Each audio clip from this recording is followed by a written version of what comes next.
Then we'll jump into partnerships, right? Then I'm going to go all the way to corporations next. And then we'll come back in that little box there underneath that says hybrids.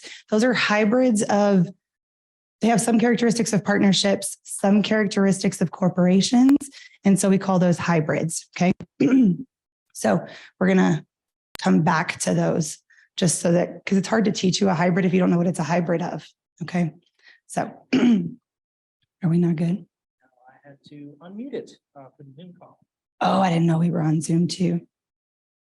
Hi, Zoom people.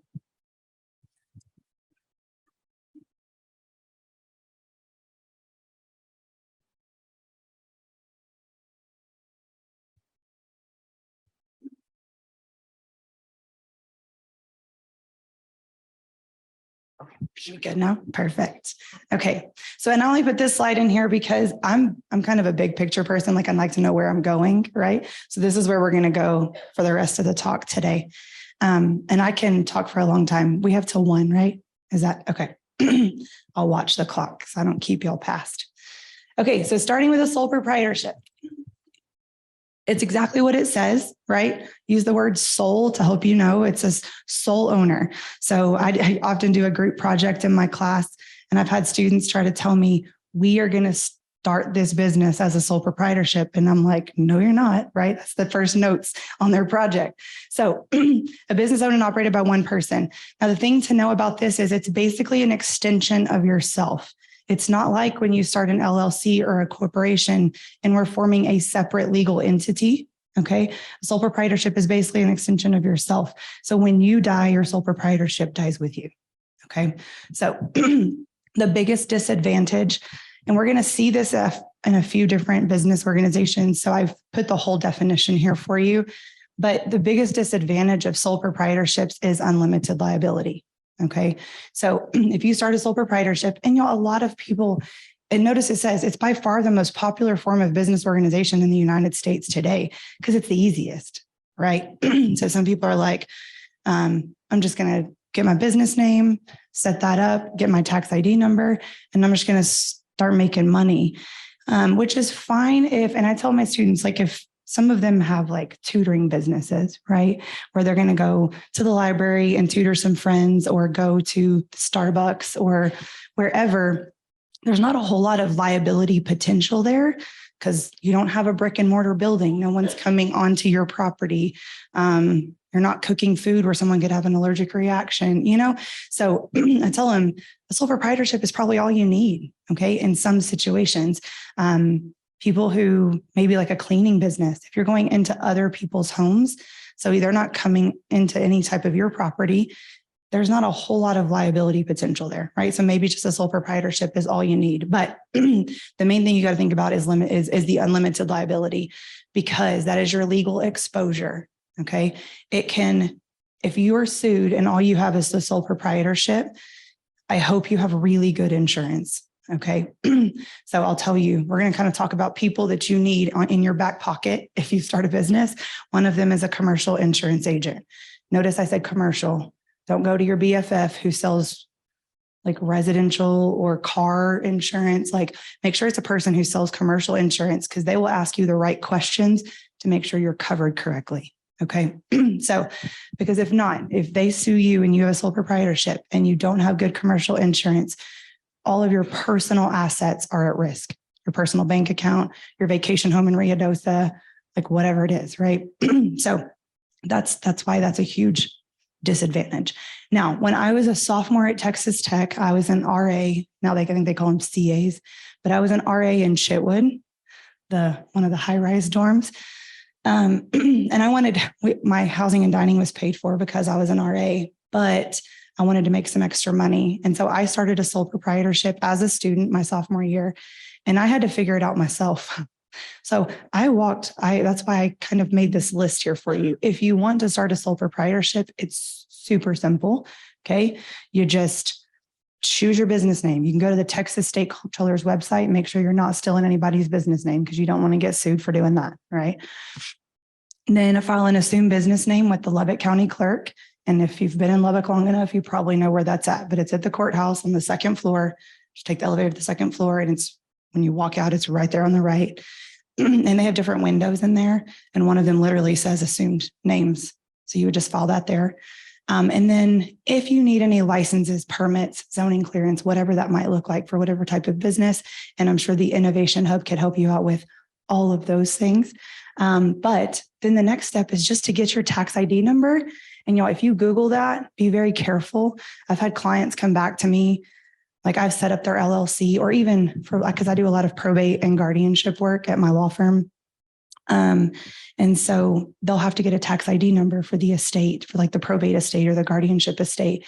And if you just Google EIN, or like I need an EIN, a bunch of paid advertisements come up and you can't tell. They look just like websites, but there are people that are like, let us help you get your tax ID number. Let us help you get your EIN. And they charge you $30 or something like that to get your tax ID number. It's free, right? Just go to the irs.gov and find the EIN application there, and it's completely free. Do not pay to get your tax ID number. The IRS will gladly give you one, right? So get that. Then now when you go open up your own bank account, you open up your bank account with your Social Security.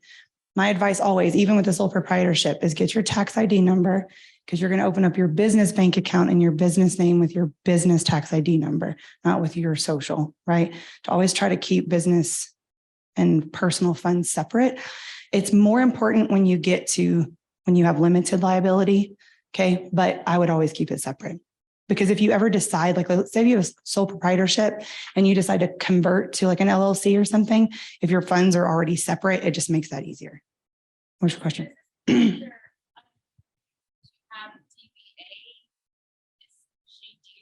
going back. Like your bank account, it's in your name and just doing business as Heavenly Sola, right? I would think so. I think they had me do my social and I did the So you just have a sole proprietorship. I mean, that's all you've done, is that you just set it up under your name. Okay. I personally, I would separate bank accounts, probably with what you do.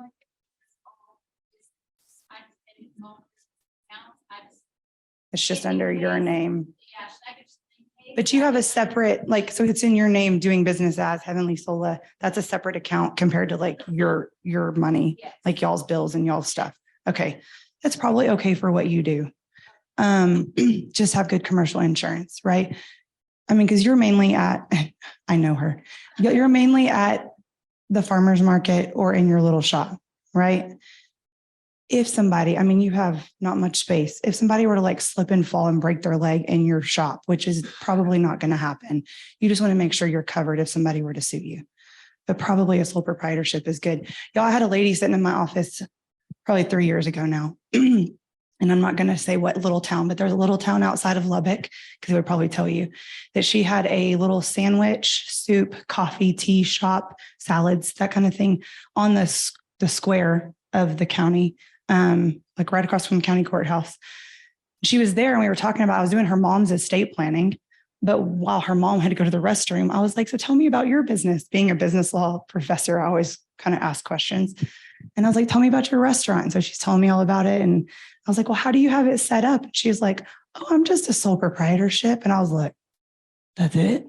For like 20 something years, she's been open, right? So I'm thinking like in my head, I'm like, somebody could slip and fall at a restaurant, or somebody can eat something and have an allergic reaction and die. Like all these things, right? And I was like, you don't at least have an LLC? So anyway, but she said, and I said, do you have good insurance, huh? And she's like, I have really good insurance. So that was her answer to it. And that could be your answer, right? I would say for you, sole proprietorship is probably good, but I'd have some good insurance just in case. Okay. Any questions about sole proprietorships before we move on to partnerships? Okay. Cool. So now, please understand, this is like a 45-minute talk. So like in law school, business entities is one whole class, one whole semester, right? So we're like barely hitting the surface. And even when I teach B-Law, I teach it in about a week and a half. So we're really, really quick today.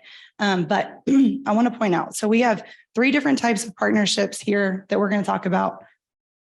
We have a general partnership. And to have a general partnership, you have to have at least 2 general partners. Okay. At least 2. Now you can have a partnership with 15 or with 10 or with three, but you can't have one because you got to have a partner to have a partnership. Okay. So that's general partners. Now here's the deal with general partners. They have unlimited liability, just like a sole proprietor. Okay. Now they're just sharing it. And they also have what we call joint and several liability, meaning if this one does something and this one doesn't, they're completely innocent.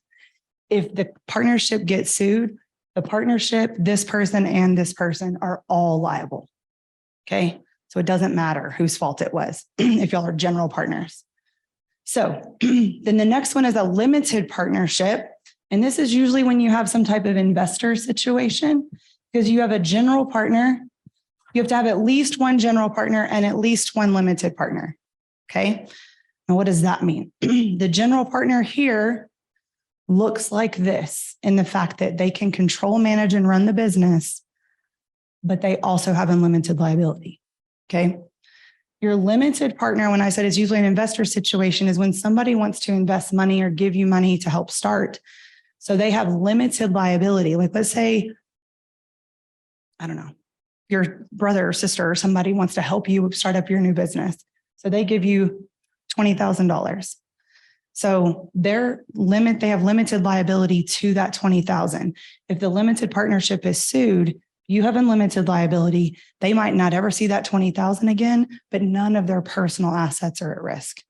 Okay. Like they're never going to have to give more than that $20,000 they already put in. Okay. So the exchange of that though is they cannot make any business decisions. They can't control, manage, or run the business in any way. That's all up to the general partner. If they start to do that, then they give up their limited liability status and are now have unlimited liability. Okay.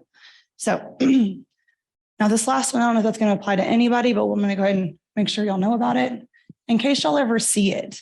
You'll see this probably a lot at your doctor's offices, accountants, attorneys. LLPs are for professional businesses only. So it's a limited liability partnership. And so all the partners have limited liability. This little asterisk here is to make it special because while they have limited liability, they also can control, manage, and run the business. Okay. But it was written specifically for, I mean, if you think about it, I'm not in a partnership anymore. I didn't really explain that because people are like, that's weird. So I teach Monday, Wednesday, Friday at Rawls. And then Tuesday, Thursday, I'm at my law firm. So, and it's just me. I'm just a solo firm now, me and my paralegal. It's wonderful. But I'm a professor of practice, meaning I don't research and write and have to publish. I have to continue to practice in my field. Like that's part of my job at Rawls. Okay. So some of these examples are coming from my law firm, but I did have a partnership for 9 years. And if like he had drafted a deed and mistyped the legal description, okay, if our LLP got sued because it was a $250,000 house that he messed up the transfer of, he would be responsible, but I wouldn't. Okay, so there's not joint and several liability here like there is here. So that's why it was actually, the statute was written for doctors, lawyers, accountants, right? For those types of businesses. So like if you know any like the big 4 accounting firms, those are all LLPs. Okay. So anyway, okay. So let's talk about pass-through taxation. So all partnerships are taxed the same. They're all started the same, ending the same. The difference is just liability and control in the 3. Okay. So taxation. So we call partnership taxation pass-through taxation. Why? Because partnerships never pay taxes. The partnership itself doesn't. Okay. So when it's tax time, you file an informational return only. So that informational return is, this is how much we made. These are all of our deductions, all of these things. This is our tax liability. But then the partnership doesn't pay that tax. It passes through. That's why it's called a pass-through taxation. It passes through to the partner. So if in this partnership, if we have 2 partners and they've said it's going to be 50-50, it's like a true 50-50 partnership. If their tax liability was $200,000, then this partner is going to pay taxes on $100,000 and this partner is going to pay taxes on $100,000. Okay. Like on their individual return. So where you would get a a W-2. If you're an employee, or you're going to get a 1099 if you're an independent contractor. If you're a partner in a partnership, you get what's called a K-1. That's the form you get. Okay. And your K-1 says, based on our informational return, this is how much tax I have to pay. Okay. Now, if your partnership agreement is drafted well, it can actually say in there, like, maybe this is how much money you made, but you'll have a lot of overhead and employees and things. So maybe you only made $80,000 last year, right? That's what your salary was from the partnership, but now you got to pay taxes on 100,000. That sucks, right? So let's say in your partnership agreement, y'all decided if y'all have any overflow like that, that y'all can vote as partners to pay any overflow out of the partnership money to the partners to help pay those taxes, right? Y'all can agree to that. But it's got to be agreed by all the partners. So, okay. So let's talk about the partnership agreement. That's next. So how do partnerships start? Partnerships, my advice is always to have a partnership agreement. Okay. You and your partner can just decide, we're going to have a partnership. The default, if you don't have a partnership agreement, is it's a statute, and it's a uniform statute across all the states. It's called the Uniform Partnership Act. And basically that's going to govern your partnership. Okay. In the absence of an express agreement. Why would I say have an agreement? I always relate this to my students in this way. During your life, you can sign a will, right? Y'all know that, right? Please tell me y'all know that. Okay. Your will says where your stuff goes when you die, right? Texas has the Texas Estates Code. So if you don't sign a will during your life, then this basically our state legislature has written in the Estates Code your default will. Well, our legislators, bless their hearts, can only do like what a normal person would want. Well, who's normal these days, right? Whose family is normal these days? So, and I can say that I've seen just about everything in my office. So in that case, right, if you don't sign a will and your default's the Texas Estates Code, first of all, there's extra hoops for your family to jump through, but then it's going to do what a normal person would want. So like, for example, and I'll just use us for an example. My husband doesn't mind. So we got married in 2010. Jackson was 20 months old when we got married. He was 8 months old when I met him. So she said, my son, he's very much mine, even though he's not biologically mine. And I love him like he's mine, right? But the Estates Code is written to protect from kind of like evil step parent situations. So if a step parent, like if my husband had passed without a will, half of everything we owned went to Jackson, right? And then my half community half went to me, or would have gone to me. So pretty quickly after we got married, me knowing that, I'm like, that's not what you want, right? And he's like, no, I know you take care of Jackson. So he signed a will that says I get everything, with the complete understanding that, of course, I'm going to take care of Jackson. My will says everything goes to Jackson, right? Like, so anyway, so, but we don't always know that, right? I have people come to me all the time and they're like, well, that's not what I'd want. Well, then you need to sign a will. Okay. So just like with the Texas legislature and a will, it's the same thing with a partnership agreement. So the UPA, congressmen can only guess what most partnerships would want, what most partners are going to think they want.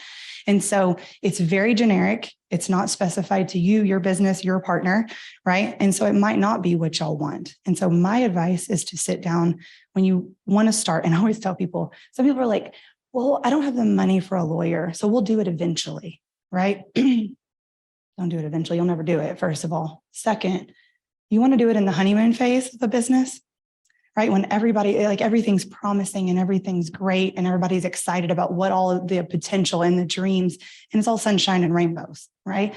That's when you sit at my table and I'm like, okay, what's going to happen if? That's when it's great for you to be like, oh, well, that's never going to happen, but, and then you'll make a decision then. So if and when it does happen, we've addressed that. Okay.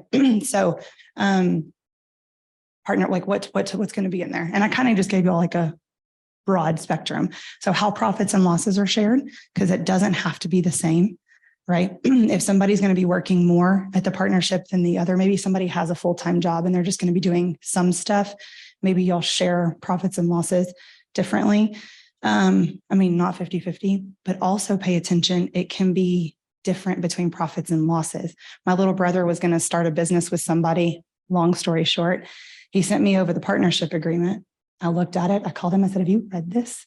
He said, no, that's what you're for. Thanks. So I said, well, he has you sharing profits 50-50, but losses 70-30 with you taking 70% of the loss. Yeah. I said, you're going to go have that conversation? He was like, nope, I don't want to go into business with somebody who's already trying to screw me from the beginning. Right. So he got out real quick, but it can be different. So pay, especially if you're not the one writing it, right, then make sure that y'all should probably both go visit with an attorney and have an attorney draft it. But okay, what else? Conflict resolution. That can look very different, right? And it's interesting if there's just two, because what are you going to do if y'all can't make a decision? It was not mine, but it was a case I read in law school, and somebody actually said in theirs that if we're both, it said we're both, strong businessmen, and if we both are so passionate about something that we can't yield and make a decision, then they probably are both good ideas. So we're just going to flip a coin. That's definitely not in the UPA, right? A partnership agreement I've drafted in the last few years, there were two women, late 20s, early 30s, that started a business together. When I asked the question, what's going to happen if y'all can't make a decision? The four of them and their husbands all were like best friends and did everything together. Well, our husbands will be the tiebreakers.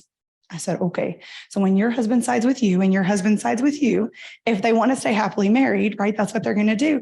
Then what are you going to do? And so they said, well, let us think about it. And they came back a couple of days later, and they actually had a woman at church that was in her 50s, had been a successful businesswoman, someone that they looked up to spiritually, emotionally, ethically, morally, but also in the business sense.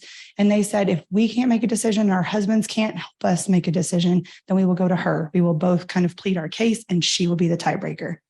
That's definitely not in the UPA, right? So you can make it as specific as you want to you and your business and your situation. Decision-making power. Who's got that? Duties of the partners. I would always say, put it in there in black and white. This partner is going to do these things. This partner is going to do these things. Because if you look up 3 years from now and you're doing 8 of the 10 things and your partner's only doing 2, it's easier to go to them and be like, look, this is what we agreed to. We're making the same amount of money, but dude, I'm drowning over here, right? Like I need you to pick up some slack. That's harder to do if it's not in writing, right? So, death or dissolution.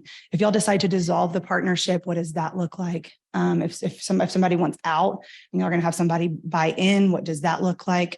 I have 2 women who own a cattle company that I've done even more recently that were actually amended their partner. They had a partnership agreement from way back when. I'm amending it. We're in the process of all of it. But when I told them, I was like, what are y'all going to do if something happens to one of y'all? Well, one is single, never been married, but has 2 nephews who she's really close to. So her nephews are going to get everything when she dies in her will. And the other one is married and has 1 kid. And the single one's like, I don't want to run this company with her husband. And she was like, I like him. He's a good guy, but I just don't want to run a business with him. And I was like, well, y'all need to talk about that, right? Because right now, if she dies, her half of the partnership in her will goes to her husband. So he's going to own half of your partnership. Because their partnership agreement didn't say anything about any of that. So now what we're going to do, because she didn't, the one that's married didn't want to just leave everything to her friend, right? I mean, they've been in business for a long time. She didn't want to just leave everything to her because she was like, I think my husband should get some of the value in that. So what I suggested and what they're going to do is the partnership is buying a life insurance policy on each woman's life paid out to the partner so that when one of them dies, the other one can buy out the beneficiaries of the other so that like husband will still get like $100,000, right? And then she would get her half of the partnership. She would buy him out. So I wrote it in the partnership agreement. It's basically a first right of refusal. Like she's going to get the $100,000. She has the right to buy him out, or she can let him have his half and her keep the $100,000. But I doubt she's going to do that. You know what I mean? So there's ways of working around things. You just got to talk it out. And their problem was they came to me and they're like, we can't figure it out. So until I came up with the suggestion of the life insurance, then they're like, oh, that'll work. Like, so that's what they're going to do. So maybe it's just having a third party kind of help mediate between partners about what's best in y'all's situation. Okay. Yeah, I think we're good. Any questions about partnerships before we move on? Good. Okay. So corporations. Now, A corporation is a separate business entity, like you're setting it out. Corporations have constitutional rights, some constitutional rights like a person. Okay. So when you start a corporation, you're actually starting a whole separate legal entity. It's not like a sole proprietorship. That's just an extension of you. And I'm not going to get too in depth. I will tell you, if you want to start a corporation, just find a good lawyer fast. There's a lot to it. There's different types of corporations. And I also tell you, I'm not a tax specialist. That is not my jam. I hate taxes. So I work very closely, usually with people that I'm setting up business entities and working with their business. I work with their CPAs pretty closely to make sure we're not going to mess up anything, right? Or do anything. But so a normal corporation, which it's a C corp, but we don't call it that. Don't ever say that. You would sound like you don't know what you're talking about. But it comes from like in that like definition of the code, it's under C, right? Because we'll talk about S corps in a little bit. So that does matter, right? But normally as a regular corporation, and please understand, like there's professional corporations, like there's other types, right? That's why I said, if you want to set up a corporation, just find a good lawyer. But the first thing we do is choose the state that you want to be incorporated in, okay? Because all the laws are different. And then you're going to have your articles of incorporation. That's what needs to be filed with the Secretary of State in the state that, well, in Texas, it's the Secretary of State's office in Austin, but whatever state office you would incorporate there. At the first meeting then of whoever the shareholders are. And I kind of gave y'all some definitions because there's some kind of buzzwords, definitions, things. Most people know that if you own shares of a corporation, you get paid out in dividends. That's what people want to know. How am I going to get paid? Okay. When you get money from a corporation, because you're an owner, that's a dividend. But the terminology of an owner is a shareholder, okay, or a stockholder. You hear that sometimes. So if you own shares of a corporation, and you can be a single shareholder corporation, like let's say you wanted to start a corporation, you feel like that's your best bet, you can own all the shares. Okay. So, and it can be, and there's all kinds of stuff here. Like you can be publicly traded, right? If you on NASDAQ and the New York Stock Exchange where you can buy shares. Some of you might play with the stock market. I don't, that scares me. But you can be publicly held, privately held, right? So a family corporation or a privately held or closely held corporation, those are all the same thing. And that means that like maybe you and your two best friends, or maybe you and your spouse and your adult children decide to start a corporation and y'all own all the shares. Okay. That's a closely held. And that's why sometimes it's called a family corporation, because the family owns all the shares. I'll tell you, interesting. Mary Kay Corporation started out Mary Kay Ash and her two sons. There was a closely held corporation. I don't know how often this happens. It can't happen often. But they decided in the 1980s at some point to go public. Like everything on the trading room floor that day was pink. There were balloons. It was a big party. Mary Kay Ash rang the bell, right, to start trading. Mary Kay Ash was a God first, family second, career third type woman. She did not like the way that when it went public, things were starting to change. So slowly over time, her and her family bought back every share of Mary Kay Corporation. To this day, it is owned only by Mary Kay's family. Like she's passed away in like 2001, I think, but like her sons and grandsons and grandchildren all own all the shares of Mary Kay. So it can happen. Don't know how often that happens, but it's pretty interesting. So, but at the first meeting, once you're incorporated, at the first meeting of all the shareholders, whoever that is, then y'all will adopt the bylaws. So the bylaws are the rules of the corporation. How are y'all going to function? What is a corporation? What is a quorum, right? Like how many people shares have to be present for a vote? How often are y'all going to have shareholder meetings? All that stuff is in your bylaws. It also sets up who are going to be the directors, the board of directors, and who are going to be officers. Those are kind of some other people that you see in a corporation. In fact, I'll kind of so talking about people in a corporation, you usually have your shareholders. There's the most of them, especially if it's publicly traded. And then you have your board of directors and then your officers. And your officers, again, in your bylaws, it's going to say how y'all are set up. How many people are on your board? What kind of officers do you have? Is it CEO, CFO, COO? Is it a bunch of like president with a bunch of vice presidents, like a bank, right? So it kind of just depends on how y'all want to set it up. That's all in your bylaws. Okay. But notice fiduciary duty under the definitions. It says a duty of loyalty and a duty of care owed to a corporation if you're a director or an officer. It is the highest legal duty owed. You can get in big trouble if you breach your fiduciary duty. And I say this because it's not just for-profit corporations, which is what we're talking today. If you're ever asked to be on a board of a nonprofit, right, and then you do something to breach your fiduciary duty, okay, you can be sued there too. Okay, so be careful and just always put the corporation first above yourself, like subserve your own needs below the corporation. Okay, in perpetuity. So corporations, like I said, with sole proprietorships, when you die, your sole proprietorship dies with you.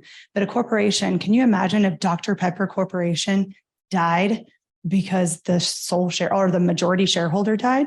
How sad would that be? Right? Like, that'd be horrible. Or Starbucks, like whatever your favorite corporation is. Can you imagine living without it? Okay. So the corporations continue to live on in perpetuity. They have perpetual existence is what that's called. And so until the shareholders vote to actually close the corporation, like to shut it down, it continues to live on. So if you're a shareholder of AT&T, right, your grandma might leave you her AT&T stock. Right. So then you own shares of AT&T or whatever corporation it is. Like those just get passed down to the next person or whoever you want to leave them to. Okay. So let's talk about corporate taxation really quickly so you can see the difference. So again, this is pass-through taxation. Corporate taxation. We have all these shareholders, right? 2, 3, 4. Maybe we just have 5 shareholders. So the corporation does pay taxes. Corporation pays taxes on the corporate level. And then what did we say? How do they get paid? What's the word? Dividends. Thank you. I heard it in a couple of places. So guess what? When you pay dividends, you have to pay taxes on those dividends because that's income to you, right? So technically, there's double taxation. So that's what corporate taxation is called, double taxation, because the corporation has to pay profits on the corporate or taxes on the corporate level. But then if you're paying out dividends, which you're going to have some mad shareholders if you're not paying out dividends for long, right? But once you receive dividends, you have to pay taxes on those as well because those are income to you. Okay. So partnership taxation is pass-through taxation. Corporate taxation is double taxation. Okay. Are we good? Questions so far? Yes. Yes, that is, look, that was a perfect transition to S Corps. He said, can you explain S corporations? So perfect. Thank you, sir. So an S Corp, and I put it with the hybrids, it is a corporation. Okay. And notice I even have there under number 1, it is a corporation in every way, right? The way it's started, the way it's run, the corporations I didn't mention, because there's a lot of annual filings and quarterly filings and things you have to file with like the Secretary of State if you're publicly traded with SEC, things like that. Okay, so that's why I say you've got to have a good accountant and a good attorney. But I mean, for any business, but definitely for a corporation. So it's a corporation in every way. But here's the cool thing about an S Corp: you can choose to be taxed as a partnership. Okay, so you can avoid the double taxation by choosing this. And you can't flip flop back and forth. You can't be like, oh, today I'm going to be a corporation and today I'm going to be an S Corp, right? Once you like classify your business as an S Corp, that's what you are until you don't qualify anymore. Then you would kind of default into a C Corp because it's for smaller corporations. You have to have 100 or less shareholders. There's a whole list of rules. Trying to think off the top of my head. Only one class of stock. You can't have foreign investors. Like there's certain rules, right? But as long as you fit those rules for an S Corp, and again, your CPA can kind of help you that because it's a tax issue, then you can qualify or be classified as an S Corp. Does that help? So in every way possible, it's a corporation. Like you still have to have articles of incorporation. You still have to have bylaws. You're still set up probably like this. Okay. You just can choose to be taxed as a partnership.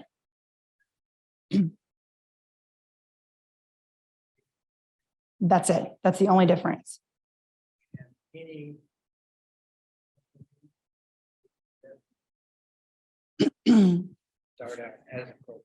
No, you can start out as an S corp. You, as long as you meet the requirements, and they're in my normal notes when I teach B law, but I don't have them all. But I can get them for you. But as long as you're a small corporation and you meet all the requirements of an S corp from the beginning, you can classify yourself as an S corp for sure. When you file that articles of incorporation, you would say that from the beginning. Okay, are we good? Okay. So the other one, and if you can't tell, this is my favorite, is an LLC. I love LLCs because of their flexibility. Okay. And we're going to talk about how flexible they are. They're pretty darn cool. I set up LLCs in my office all the time, flat fee, $1,500. That includes the $300 I'm mailing to the state. So they're not super expensive to set up, and you still have a separate legal entity for protection. Okay. Because how many of you thought when I was talking about an LLP and that this was that everybody has limited liability, but this is for professional businesses only? How many of you are like, well, I want limited liability? That's not fair, right? Just because I'm not a doctor, a lawyer, an accountant, I can't have limited liability. LLCs are your answer, right? So this is a relatively new form of business when we talk about business forms. I want to say the 1970s is when we start to see LLC statutes start to come about. So the big thing about an LLC, kind of really the only disadvantage is if you're going to go big, right? If you're going to be in multiple states, maybe an LLC is not for you, because all states right now, there is not a uniform LLC statute. They're working on it, right? There is a uniform LLC statute, but it's only been adopted by you're good. It's only been adopted by 15 states. So it's not very uniform yet, right? So right now, basically all the states still have their own state LLC statute. So that's a disadvantage. So if somebody came into my office and they're like, we're going to start in Texas, but we want to be in all 50 states in the next 2 years, I'm not going to tell you to start an LLC. Okay. But a lot of people, LLCs are great. Okay. So when starting an LLC, we have to have articles of organization. Sounds a lot like articles of incorporation, right? Except for with the corporation, you're incorporating. With an LLC, you're organizing. Okay. You file that with the Secretary of State, because you have to talk about who is going to be our resident agent, what's our purpose, what's our principal office location, all of that stuff. That all has to be on file with the state. But here's the great part. You get to choose how you're taxed, and you get to choose how you're managed. Okay. Completely your choice. So it can look more like a partnership, or it can look more like a corporation, depending on what you want. So, well, I'm not going to draw that. We're good. You can be member managed. Well, okay, back up. An LLC, the owners are called members. Let me clarify that. So in a corporation, we have shareholders. In an LLC, we have members. Sole proprietorships, we have the sole proprietor. And in partnerships, we have partners. Okay, so that's your terminology for owners' names. So the members of an LLC can choose to be member managed or manager managed. If you're member managed, that looks more like a partnership, like a bunch of partners just managing together, right? So that's member managed. If you choose to be manager managed, then y'all are basically appointing or hiring a manager, which looks like you're hiring or appointing like an officer. Right. So you can call that person a CEO, or you can call him your president, or whoever you want him to be. And then they're the one managing. So you might have 5 owners, but they've appointed one, or maybe all 5, maybe none of them are managing it. They've hired a CEO to run the company. Okay. And that's manager managed. So that looks more like a corporation. So notice when we have, does this point? I don't know if this points, I don't want to mess it up, but here we have corporations and partnerships. It is a true blend of the two. Okay. Because you can choose for it to be managed and look more like a corporation, or you can choose for it to be managed and look more like a partnership. I'll tell you, if you don't put anything in your articles of organization from the beginning, the default is member managed. Okay. So the default is going to look like a partnership. Now, taxation, again, you can choose corporate or pass through, like double taxation or pass through taxation. You can choose either one. Again, if you don't choose, the default is pass through taxation. So the defaults all kind of default to look more like a partnership, but you can choose either one. Okay. Now, some people might ask me, students often ask this question. Why in the world would I choose double taxation? Right? I've actually seen this before. Most people wouldn't. Most people, you want to default to pass through. But there was a family had started an LLC where they were buying up land, renting, like leasing it to farmers and things like that. And so eventually it was like mom, dad, and the 3 kids, younger adult children. But the plan was when mom and dad retired and eventually the kids, that's going to be their retirement. Okay. So their plan was for the first 10 years, all the money just to get reinvested back into the business. They were not paying out anything. So can you imagine if you're not paying out anything, but you have to pay taxes on all those profits? No, right? So in that case, they would choose double taxation because there's no dividends getting paid out, right? They're not paying out anything. So really just the LLC parent company would pay that one level of tax, and then they don't have to pay taxes on anything until 10 years from now, right? When they're all retired and they're all working the farm or doing whatever they're going to do, when they start getting paid out, then they would actually have double taxation. But by then, if they're making enough money, it won't matter because they saved enough over 10 years. Does that make sense? So it would have to be a unique situation like that, but you got the option. That's the cool thing with an LLC. Okay. So, yes.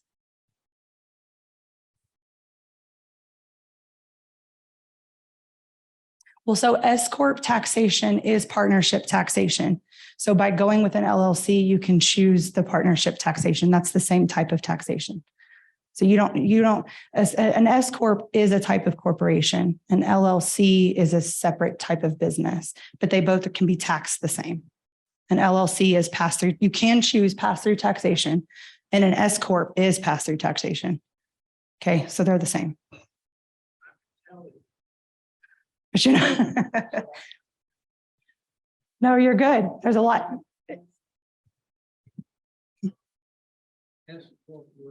Mm-hmm. Yes, it is a corporation in every way possible. You just get to you get to be taxed as a partnership. But that's the way. Like if you wanted to go sit down and visit with a business attorney, that's what you would tell him. I want to start an S Corp. Not me, because I don't start corporations, but I can refer you to somebody. I teach 3 days a week. I don't have time for corporations. But that's what I would tell them is like, this is what I want to start so that they're clear from the beginning. Do you have a question?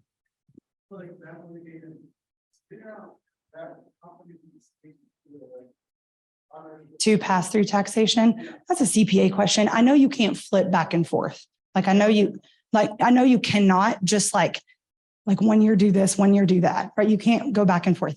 There might be an opportunity, and again, CPA question, where one time, like if you've been double taxation for 10 years, maybe you flip that now to pass through taxation going forward from here on out. I don't know what reasoning you would have to have or what you would have to show to the IRS, but I know that you can't, like whatever's best for us this year, flip flop back and forth. Okay. My guess would be CPAs are smart. My guess is there'd be a way to do it once. Okay, are we good? Any other questions? Because if not, I'm going to ask y'all a question. So I said, kind of throughout here, I said there are 3 people, and you got to raise your hand because I have 3 little door prizes. It's not much, but 3 people do you need to have in your back pocket when you start a business? Okay. Business attorney. Y'all don't find your BFF from high school who's a criminal attorney and have them try to start your partnership. Yes. Okay. Yes. Commercial CPA. And what else? I'm gonna bring it to you. Commercial insurance agent. Okay. Perfect. Thank you. Okay. Any other questions? Because we still have like 4 minutes. Yes.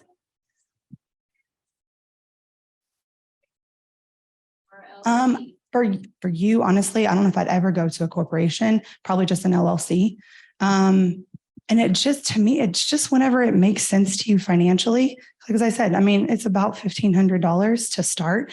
And so at the point where you feel like for liability purposes, and that way, if you do grow, right, you're already set up. You already have your business name. Everything's always been separate. I'm glad you asked that because if we talked about, and it's in the notes, but I didn't mention it, piercing the corporate veil. They don't want to, like courts don't want to pierce the corporate veil. Like the whole reason to have an LLC or a corporation or anything with limited liability is so that there is that separation between the business and you. If you start commingling assets ever, that is a wide open door for them to say, oh, well, if you're mixing personal and business accounts, why can't we mix personal and business accounts? So then when you're sued, not just your business accounts will be at risk, but your personal accounts too, because you've shown them you mix and mingle. Why can't the court? Does that make sense? So don't give them a reason to pierce the corporate veil to get to your personal assets. That's the whole reason you have that protection there. That's what you want. We can talk more about, it really just depends on your situation. And that's why when people come for an initial consultation for business with me, I ask like 100 questions about their situation, their business, like what it looks like for them, goals, like all those things. Because like if you told me like you wanted to expand past Lubbock and like be in other places and do other things, like I'd be like, let's do it pretty quick. If you plan to grow. If not, like it's kind of just in your own timing. Or like the lady with the restaurant, maybe you never have an LLC. I mean, she had that restaurant for 20 something years and just had good commercial insurance, like it just depends on your situation. Yes. Texas is a state that does single member LLCs. So you can have one, like if you're one person that owns a business, your only options are a sole proprietorship, a single member LLC, or a single shareholder corporation. Yes, absolutely. Yeah, you've got limited liability if you have an LLC. That's why I love it, right? It separates you from your like personal assets, like to your business.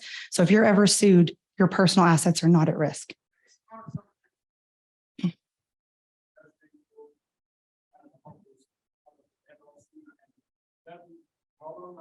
Say that again. I didn't understand. Let's see, I'm living in a place where one of my rooms. So rent it back to yourself. Then you got a tax deduction. So if you've got, is it an apartment? What is it? Duplex? A house?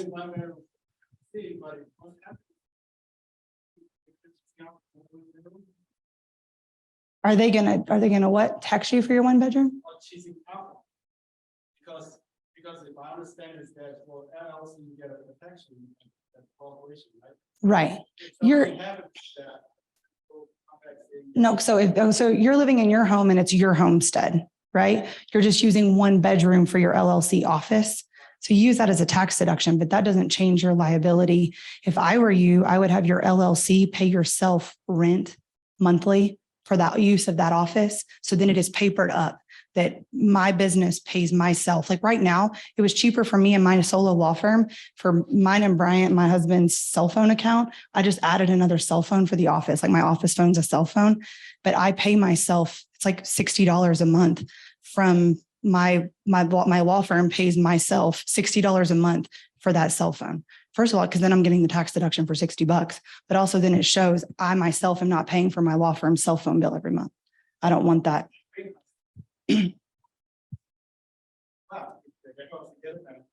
Yeah. No, they won't go to your house. But I would make sure you're paying yourself rent. Like that way it's clear. Yep, for sure. Okay. Thank you all so much.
I always forget about